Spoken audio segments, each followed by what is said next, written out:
భక్తులందరికీ దిక్కు దిక్కుల యందు గోలలు కలుగుతాయన. ఏ దిక్కు చూసినా రక్కసి చిక్కుల వలబాటులో చిక్కి కుటుంబానికి కుటుంబాలు హతరాకుతలమవుతాయని వివరించి ఉన్నారు.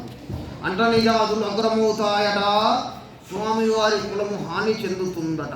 ఇంటి ఇంటిన రోదములు కలుగుతాయట.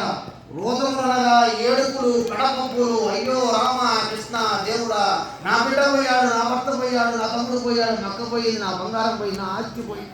ఇటువంటి రోదనలతో రోదనే ఏడుపులే ఏడుపులట. ఇళ్ళకిల్లు నశించిపోతాయట. కుంటిలిడలు మహాపతివ్రత ఆమతల్లు ఉండబోయక తప్పదన్ను వివరించి ఉన్నారు. రాత్రి వేళలో పక్షులు కూస్తాయట వికారముగా. మించిన రక్తము కలుగు మిత్ర విరోధము ముఖ్యము కదా అని వివరించి ఉన్నారు.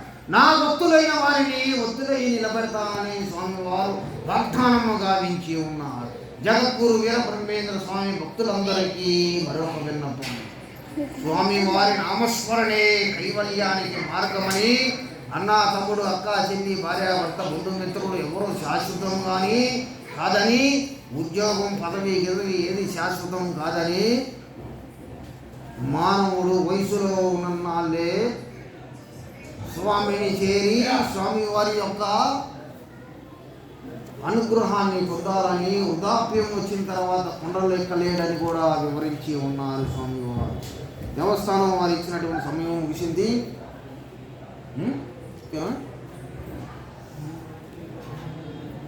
సర్వే సుఖినో భవంతు, లోకా సమస్తా సుఖినో భవంతు. నమస్తే సుమహావీరా, నమస్తే సువాయునందనా విలోక్యాం కుర్యాం నిత్యం దహిమాన్ భక్తవత్సల. మంగళం గురుదేవాయ మహనీయ గుణాత్మనే ప్రకృతాంబతమూజాయ శ్రీ వీరబ్రహ్మాయ మంగళం. స్వస్తి శుభ